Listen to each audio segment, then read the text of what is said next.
Kupas tuntas pra-peradilan. Termul ngotot untuk mengajukan pra-peradilan terkait dengan kasus ijazah palsu Joko Widodo yang sekarang sedang bergulir di Polda Metro Jaya. Kenapa langkah ini tidak diambil oleh tim hukum kami? Inilah yang akan kita kaji tuntas hari ini, para sahabat AGS. Kalau saya jadi prinsipal, seperti Mas Roy, sudah saya cabut kuasa kepada kalian berdua. Karena tidak mengupayakan hukum. Anda sendiri nggak bisa hanya jadi bangun narasi jadi kuasa hukum resmi kalau ngomong aja. Itu yang tidak boleh ngurusi rumah tangga rekan sejawat. Kupas tuntas pra-peradilan. Termul ngotot untuk mengajukan pra-peradilan terkait dengan kasus ijazah palsu Joko Widodo yang sekarang sedang bergulir di Polda Metro Jaya. Kenapa langkah ini tidak diambil oleh tim hukum kami? Inilah yang akan kita kaji tuntas hari ini, para sahabat AGS. Kalau para sahabat AGS semalam mengikuti keseruan daripada rakyat bersuara, kebetulan yang hadir tadi malam adalah dua rekan sejawat saya yang mewakili tim hukum, yaitu Bang Refli Harun dan Bang Ahmad Kozinudin. Dan bersama dua rekan sejawat saya itu ada Mas Roy. Yang menarik itu, para sahabat AGS, tantangan dari Ketua Pradi Bersatu kepada dua rekan sejawat saya, yaitu Bang Refli Harun dan Bang Ahmad Kozinudin, terkait dengan pra-peradilan. Mari sama-sama kita dengarkan secara seksama apa gagasan dan ide dari Boy Kanu selaku Ketua Pradi Bersatu di rakyat bersuara tadi malam. Bang Repi juga keluar-keluar ini katanya kadalar suaka dorsa. Pertanyaan saya apa yang Anda sebagai seorang advokat untuk mempertahankan bahwa ini kadaluarsa? Apa upayanya? Saya pengen lihat ada advokat ini yang membela Mas Roy ini. Kalau saya jadi prinsipal, seperti Mas Roy, sudah saya cabut kuasa kepada kalian berdua. Karena tidak mengupayakan hukum. Anda sendiri nggak bisa hanya jadi bangun narasi jadi kuasa hukum resmi kalau ngomong aja. Itu yang tidak boleh ngurusi rumah tangga rekan sejawat. Ya udah dijelaskan itu sama pakar hukumnya. Ada RJ ditolak nggak mau juga, ya kan? Ada Prapit nggak mau juga. Terus mau diapain? Maunya berkuar-kuar di medsos aja. Ini nggak ngerti kalau tidak hanya RJ sama Prapit. Ada 10 cara saya aja ngerti.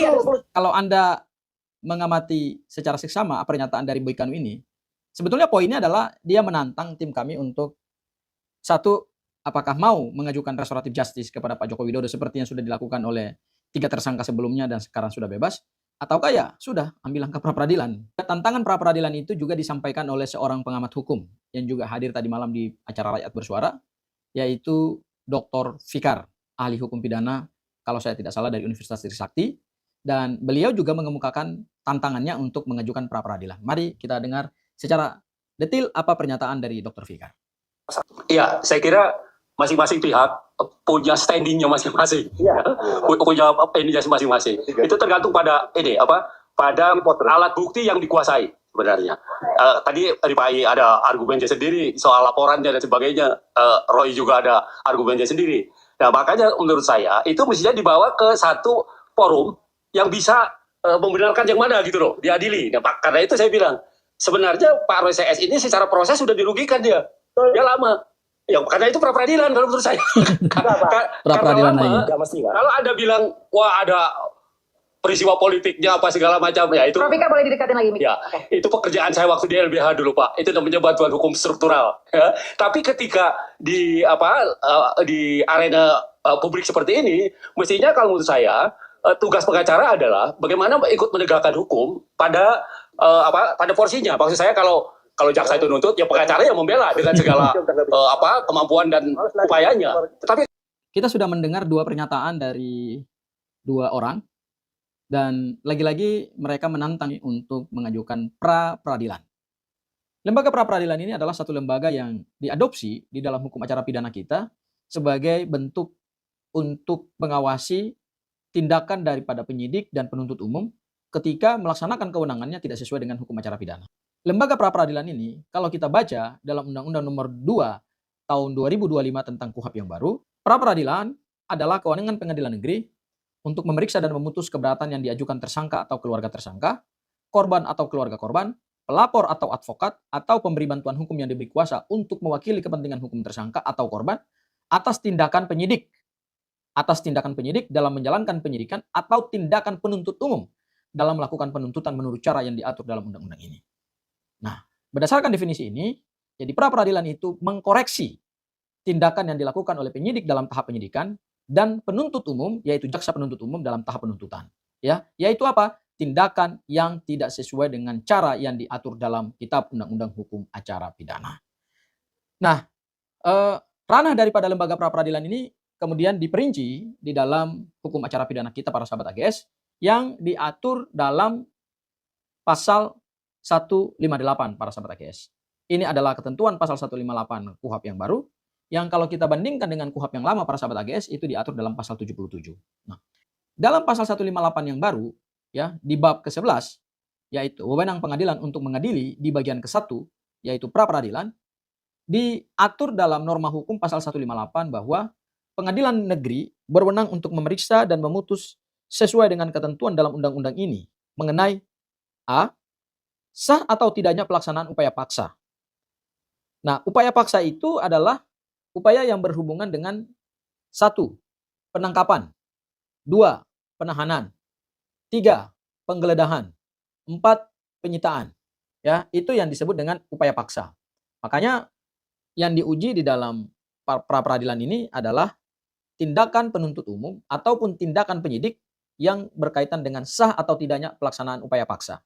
Kemudian yang B, sah atau tidaknya penghentian penyidikan atau penghentian penuntutan. Jadi ketika penyidik menghentikan suatu perkara pidana atau penuntut menghentikan suatu proses penuntutan, maka itu juga bisa digugat melalui lembaga pra peradilan. Sehingga orang yang mengajukan pra peradilan itu bisa mendapatkan jawaban apa alasan penyidik menghentikan penyidikan dan apa alasan penuntut umum menghentikan penuntutan. Kemudian yang C, permintaan ganti rugi dan atau rehabilitasi bagi seseorang yang perkara pidananya dihentikan pada tahap penyidikan atau penuntutan. Jadi ketika penyidikannya dihentikan atau penuntutannya dihentikan, maka orang yang dirugikan tersebut dapat mengajukan permintaan ganti rugi kepada pengadilan negeri. Nah, itu juga salah satu wewenang dari lembaga pra peradilan. Kemudian yang D, penyitaan benda atau barang yang tidak ada kaitannya dengan tindak pidana. Jadi kalau pada tahap penyidikan dilakukan penyitaan terhadap sesuatu barang, yang barang itu tidak ada kaitannya dengan tindak pidana, tidak berhubungan dengan tindak pidana, bukan hasil tindak pidana, maka kalau ada penyitaan terhadap barang-barang tersebut bisa diajukan pra peradilan. Kemudian yang E, penundaan terhadap penanganan perkara tanpa alasan yang sah. Poin yang penundaan terhadap penanganan perkara tanpa alasan yang sah ini para sahabat AGS itu bisa kita terjemahkan misalnya seperti para sahabat AGS mengajukan suatu laporan kepolisian ya atau laporan aduan kepada aparat penegak hukum, kemudian dilakukan penundaan terhadap laporan tersebut atau misalnya dibiarkan berlarut-larut tanpa alasan yang sah, maka terhadap upaya yang dilakukan oleh penyidik itu bisa juga digugat melalui lembaga pra peradilan. Dan yang terakhir adalah penangguhan pembantaran penahanan. Berdasarkan pasal 158 KUHP yang baru ini, maka kalau kita lihat norma pasal 158 KUHP yang baru, itu pada tahap penyidikan seperti yang sekarang terjadi di Polda Metro Jaya dalam kasusnya Mas Roy dan Dr. Tifa, termasuk juga 3 tersangka pada klaster yang pertama, itu kita bisa mengajukan pra peradilan untuk poin A, sah atau tidaknya pelaksanaan upaya paksa, ya, sah atau tidaknya pelaksanaan upaya paksa. Nah, kita ingin fokus kepada ketentuan pasal 158 yang poin A atau yang huruf A. Kenapa kemudian menjadi alasan yang penting bagi kami untuk tidak mengajukan pra peradilan terkait dengan proses penyidikan yang sampai hari ini belum jelas apakah perkaranya P21 atau dikembalikan berkasnya oleh penuntut umum atau oleh jaksa peneliti. Kami melihat bahwa pra peradilan ini bukan suatu jawaban terhadap apa yang selama ini kami keluhkan. Ya, misalnya yang disampaikan oleh rekan saya, Bang Refli Harun, bahwa terlampaunya waktu 14 hari dalam tahap penyidikan tambahan berdasarkan petunjuk jaksa P19. Kenapa kami tidak ingin mengajukan itu ke pra peradilan? Karena memang itu bukan ranah dari lembaga pra peradilan. Lembaga pra peradilan itu tidak menguji sah atau tidaknya proses pra penuntutan. Ya. Jadi kalau ada para termul mengatakan kenapa Anda tidak mengajukan pra peradilan saja terkait dengan lampaunya batas waktu 14 hari dalam penyidikan tambahan berdasarkan petunjuk jaksa P19, ya, come on. Berarti mereka tidak bisa membedakan apa yang disebut dengan pra peradilan terhadap upaya paksa dengan pra peradilan terhadap pra penuntutan. Persoalannya para sahabat AGS, di dalam norma pasal 158 KUHP yang baru ini tidak ditegaskan bahwa terkait dengan proses pra penuntutan yang dilakukan oleh jaksa ketika penyidik melampaui batas waktu 14 hari dalam memeriksa berkas perkara itu, maka bisa diajukan melalui pra peradilan. Tidak ada norma hukumnya. Ya.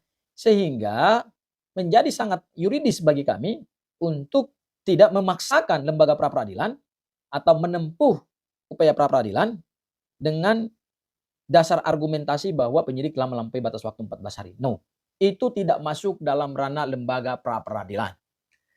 Alasan yang kedua adalah pada saat pengumuman para tersangka tanggal 7 November 2025, kemudian dilanjutkan dengan pemeriksaan para tersangka, alhamdulillahnya adalah para tersangka tidak dilakukan penahanan oleh penyidik Polda Metro Jaya. Sehingga tidak ada kebutuhan mendesak dan kebutuhan mendasar untuk mengajukan pra-peradilan terkait dengan upaya paksa berupa penahanan. Ya. Kemudian berikutnya lagi, alasan kami ketiga, kenapa kami juga tidak mengajukan pra-peradilan? Karena proses penyitaan dan penggeledahan itu tidak dilakukan terhadap para tersangka. Tidak ada satupun dokumen yang disita dari para tersangka. Tidak ada satupun barang yang disita dari para tersangka. Tidak ada satupun barang bukti yang disita oleh penyidik dari para tersangka. Kecuali barang bukti, kemudian dokumen yang disita Polda Metro Jaya dari Universitas Gadjah Mada.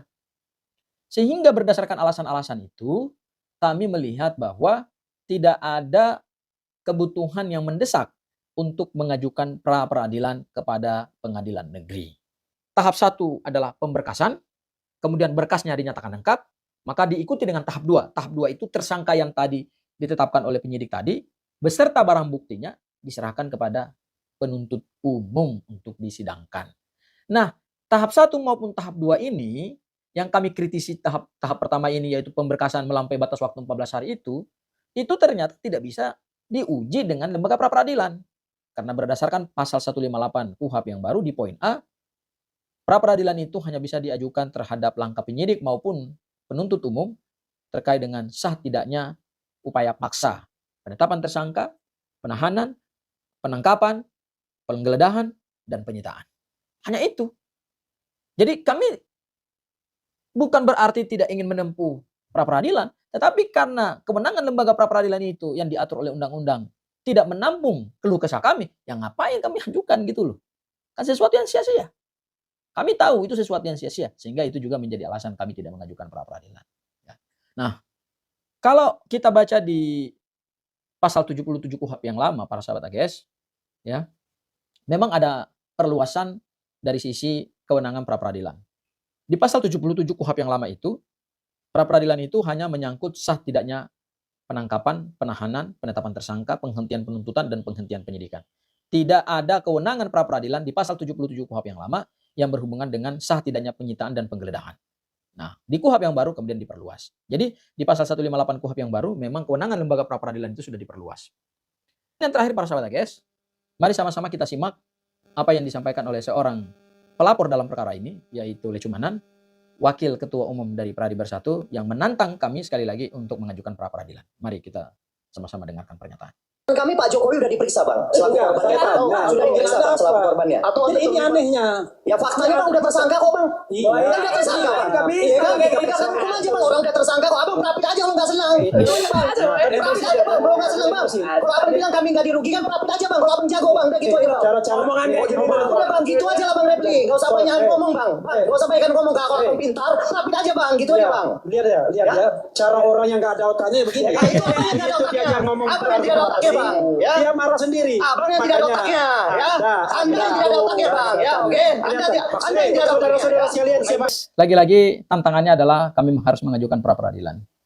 Tidak bisa apa-apa kita katakan bahwa ya sudah, kalau Anda nggak setuju pra-peradilan dong. Kalau Anda tidak setuju pra-peradilan dong. Nggak bisa begitu. Karena kenapa? Lembaga pra-peradilan ini sepertinya dijadikan sebagai bemper untuk selalu membenarkan tindakan yang unprocedural KUHP dari penyidik dan penuntut umum untuk kemudian dibenarkan. Ya. Kami melihat bahwa lembaga pra-peradilan bukanlah jawaban terhadap proses unprocedural, ketidakprofesionalan dari penyidik dan penuntut umum. Kenapa? Kita tahu bahwa lembaga pra-peradilan itu hanya satu hakim tunggal. Dan memang yang diperiksa oleh lembaga pra-peradilan itu bukan pokok material, tetapi hanya aspek formil. Dan aspek formil itu sesuatu yang sebenarnya sangat tricky gitu. Karena banyak sekali ketika para tersangka atau para kuasa hukumnya mengajukan pra-peradilan, suka dilakukan pencocokan-pencocokan dokumen gitu. Dokumen yang kurang di backdate, atau dokumen yang tidak ada kemudian diadakan gitu. atau ada dokumen yang tidak ada pada saat tahap penyidikan atau pada saat penetapan tersangka, itu kemudian juga bisa diadakan gitu. Jadi memang sesuatu yang sangat tricky gitu. Ya. Dan peluang daripada kemenangan di lembaga pra peradilan itu memang sangat kecil sekali. Karena yang tadi saya sampaikan, seringkali pra peradilan itu dijadikan sebagai bumper untuk membenarkan tindakan-tindakan unprosedural dari penyidik dan penuntut umum ketika melaksanakan hukum acara pidana itu tidak sesuai dengan yang diatur dalam hukum acara pidana itu sendiri. Nah, atas dasar itulah para sahabat AGS, kami memandang bahwa langkah untuk mengambil pra peradilan itu bukanlah langkah yang tepat, bukan choice yang tepat. Dan pra peradilan ini para sahabat AGS, ini hanyalah sifatnya pilihan, choice. Pra peradilan itu sifatnya choice, sifatnya pilihan, hukum. Bukan suatu keharusan atau bukan suatu kewajiban dari tersangka untuk menempuh itu. Tidak, itu choice. Para sahabat AGS sekalian, terakhir saya ingin katakan bahwa lembaga pra peradilan bukanlah jawaban yang tepat untuk selalu membenarkan tindakan-tindakan penyidik dan penuntut umum yang unprocedural KUHAP. Makanya kenapa kemudian sampai hari ini kami tidak memilih choice itu. Dan saya ingin katakan sekali lagi, pra peradilan itu sifatnya fakultatif, sifatnya kebolehan, sifatnya pilihan, sifatnya choice. Tergantung dari sejauh mana tersangka dan kuasa hukumnya memandang perlu untuk mengambil langkah pra peradilan atau tidak mengambil langkah pra peradilan. Sehingga apa yang dikemukakan oleh para termul untuk menantang kami, Anda ajukan dong pra peradilan. Itu bukanlah ranahnya mereka. Ya, karena yang kami lakukan tentu berdasarkan pertimbangan yang matang dari tersangka dan kemudian para kuasa hukum, dan lagi-lagi pertimbangan tersebut bukan sifatnya subjektif tetapi harus berdasarkan yuridis. Kita jumpa lagi dalam kesempatan yang lain. Para sahabat AGS, wabillahi taufiq wal hidayah. Wassalamualaikum warahmatullahi taala wabarakatuh.